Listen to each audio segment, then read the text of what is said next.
નમસ્કાર મિત્રો, મારી યુટ્યુબ ચેનલમાં ફરી એકવાર આપનું હૃદયપૂર્વક સ્વાગત છે। આજનો ટોપિક છે મિત્રો કે આજથી લગભગ 8 વર્ષ પહેલાંની વાત છે, મારી પોતાની। હું જ્યારે ડૉક્ટર પાસે ગયો ત્યારે ડૉક્ટરે મારું બીપી ચેક કર્યું અને મને કહ્યું કે તમને બીપીની તકલીફ છે, તમારે બીપીની ગોળી ગળવી પડશે। ડૉક્ટરે બીપીની ગોળી મને લખીને આપી અને કહ્યું કે તમારે આ ગોળી નિયમિત ગળવાની।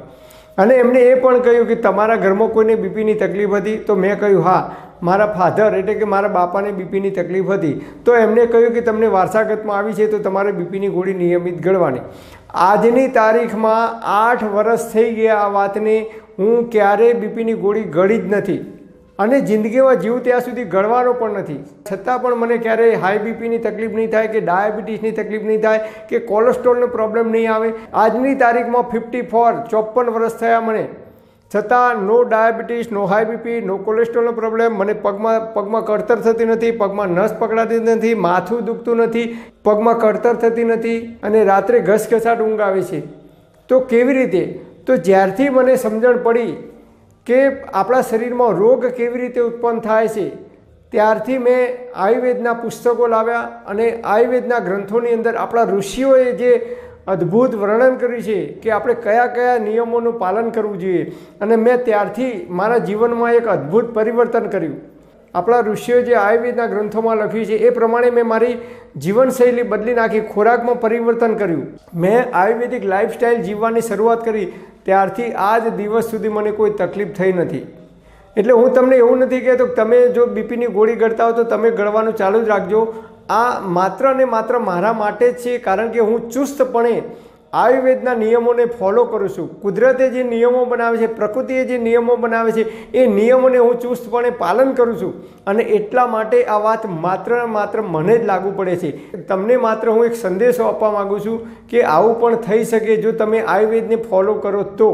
તો જે લોકો આ વિડીયો જોવે છે અને મારા સંબંધી છે, મને નજીકથી ઓળખે છે, એમને ખબર છે કે હું આજની તારીખમાં પણ કોઈ પણ પ્રકારની ગોળી લેતો નથી। એ મને ઓળખે છે એટલે હું આ વિડીયોમાં એક પણ વસ્તુ ખોટું બોલતો નથી। ઈશ્વરને સાક્ષી માનીને સાચું કહું છું। કેમ નથી ગળતો અને કેમ નથી ગળવાનો, જિંદગીમાં કેમ નહીં થાય એ પણ તમને કહી દઉં, કારણ કે હું આયુર્વેદિક લાઈફસ્ટાઈલ અપનાવી છે ત્યારથી મને કોઈ પણ પ્રકારની બીમારી થઈ નથી। આજથી 8 વર્ષ પહેલાંની વાત છે, જ્યારે હું એક્ટિવા લઈને જતો હતો ત્યારે હું સ્લીપ ખાઈ ગયો એક્ટિવા અને અથડાયું, એટલે હું ગભરાઈ ગયો હતો। મારા શરીરમાં એકદમ ધ્રુજારી ઉત્પન્ન થઈ ગઈ હતી અને એ વખતે મને મારા મિત્રો હતા એ નજીકના ડૉક્ટર પાસે લઈ ગયા। ડૉક્ટર સૌથી પહેલાં એક જ વસ્તુ ચેક કરે છે, બીપી। જેવા ગયા એવા તરત ફૂસફૂસ કરી અને તરત બીપી ચેક કર્યું। હવે હું પડી ગયો હતો એટલે ગભરાયેલો હતો, મારા ધબકારા એકદમ વધી ગયા હતા અને એ વખતે બીપી ડૉક્ટરે ચેક કર્યું તો સીધી વાત છે કે તમારે બીપી હાઈ આવવાનું જ છે, સવાલ જ નહીં। તમારે ચેક કરવું હોય તો કરી જોજો। તમે સવારે કોઈ માણસ નાવા બેસે શિયાળાની અંદર અત્યારે, એ માણસને તમે બીપીનું મશીન લગાવી દેવાનું અને માથા ઉપર એક ડોલ ઠંડુ પાણી વેડી દેવાનું, એક ડોલ ભરીને ઠંડુ પાણી રેડવાનું, એનું બીપી હાઈ થઈ જશે। 180, 200 કે 250 સુધી એનું બીપી પહોંચી જશે, છતાં એ માણસને કોઈ તકલીફ થતી નથી, કારણ કે આયુર્વેદ કહે છે કે આપણું બોડી છે એને કંટ્રોલ કરવાનું કામ કરે છે। અમુક સમય સુધી એ જાતે કંટ્રોલ કરે છે, જ્યાં સુધી આપણા શરીરમાં નળીઓ બ્લોક થતી નથી, કોલેસ્ટ્રોલ એટલે કે ખરાબ કચરો, ખરાબ ગંદકી જમા થતી નથી, ત્યાં સુધી આપણું બોડી છે એને મેન્ટેન રાખવાનું, એને કંટ્રોલ કરવાનો પ્રયત્ન કરે છે। અને એ જ રીતે તમારે જોવું હોય તો જુઓ, કોઈ પણ માણસ હોય એ તમે 5 માળની કે 4 માળની બિલ્ડિંગ ચડીને જશો અને પછી બીપી ચેક કરશો તો તમારું બીપી સ્વાભાવિક છે વધારે આવવાનું જ છે। તમે હસતા હસતા, રમતા રમતા, ખેલતા ખેલતા, આનંદ કરતાં કરતાં ડૉક્ટરને કહો કે સાહેબ બીપી ચેક કરજો, એકદમ નોર્મલ આવશે। પણ તમે બીપી ચેક કરાવવા જઈ રહ્યા છો ને તમને ટેન્શન આવે છે, અંદરથી ધબકારા વધી જાય છે, તો ચોક્કસ તમારું બીપી જે છે એના કરતાં હાઈ આવવાની શક્યતા વધી જાય છે। એ જ રીતે કોઈ માણસ હોય અને એવી જગ્યાએ ફસાઈ જાય અને ત્યાં એકદમ ઝેરી સાપ આવે, કોબરા સાપ, તો એ માણસનું બીપી ઓટોમેટિક વધી જ જવાનું છે, કારણ કે એને કોબરા સાપની બીક લાગે છે, છતાં એને લખવો પડતો નથી એક ક્ષણે, છતાં એને કોઈ તકલીફ થતી નથી, કારણ કે એનું માઇન્ડ છે એ એક જ જગ્યાએ કેન્દ્રિત થાય છે કે આ સાપ આવે છે, આ કોબરા છે, એનાથી મારે બચવું છે, હું બારી તોડીને કૂદકો મારું કે કેવી રીતે હું કૂદકો મારી અને આ સાપથી બચવું છે. એનું માઇન્ડ હોય છે, એ માઇન્ડ એક જ વિચાર કરે છે કે આ સાપથી મારે કેવી રીતે બચવું. એટલે એ માણસનું માઇન્ડ બીજે તરફ વળ્યું હોય છે. એટલે એ માણસને એ વખતે તમારે બીપી ચેક કરવું હોય તો એકદમ હાઈ બીપી હોય છે, એના ધબકારા વધી ગયા હોય છે, છતાં એને કોઈ તકલીફ થતી નથી. આપણું શરીર છે એ વાત, પિત્ત અને કફ 3 દોષોથી બનેલું છે. હવે વાત એટલે શરીરમાં જે વાયુ વધી જાય છે એ વાતની વાત નથી કરતા. પિત્ત એટલે શરીરમાં જે ગરમી વધે છે, એસિડિટી વધે છે, એની વાત નથી કરતા. કફ એટલે આપણા શરીરમાંથી જે આપણે સવારે ઉઠીને થૂંક દ્વારા ગળફા નીકળે છે એ કફની વાત નથી કરતા. પરંતુ આયુર્વેદ કહે છે કે આપણું શરીર વાત, પિત્ત, કફ એટલે કે શારીરિક અને માનસિક બંને બંધારણ છે એને સંયુક્ત, બંનેનું જે સંયુક્ત બંધારણ છે એને વાત પ્રકૃતિ કહેવામાં આવે છે, એને કફ પ્રકૃતિ કહેવામાં આવે છે, એને પિત્ત પ્રકૃતિ કહેવામાં આવે છે. બોડીની સાથે આપણા મનના વિચારોને પણ એની સાથે જોઈન્ટ કર્યા છે, જોડેલા રાખ્યા છે. ક્યારેક તમને માથું ચડ્યું હોય, જબરજસ્ત માથું ચડ્યું હોય, ભયંકર લપકારા મારતા હોય, એ દિવસે તમને ખાવાનું નહીં ભાવે, તમને ખાવાનું મન નહીં થાય. કેમ? માથું ચડ્યું છે તો બોડી સાથે શું લેવા દેવા? આપણા પેટને પણ મન સાથે સંબંધ છે. જ્યારે આપણને મનગમતી વસ્તુ કંઈ આપણે જોઈએ ખાવાની તો તરત જ મનમાં પાણી આવે છે, એની ઈચ્છા જાગૃત થાય છે એ વસ્તુ ખાવાની. કેમ? તો આ બોડીનો મન સાથે સીધો સંપર્ક છે. એ જ રીતે તમે જુઓ, અમુક બહેનો હોય તો એ બસમાં બેસે કે તરત જ એમને વોમિટ થવાની શરૂઆત થઈ જાય છે. જે બહેનોને ગાડીમાં બેસે કે બસમાં બેસે કે તરત જ વોમિટ થાય છે, એમને તમારે ચેક કરવું હોય તો કરજો.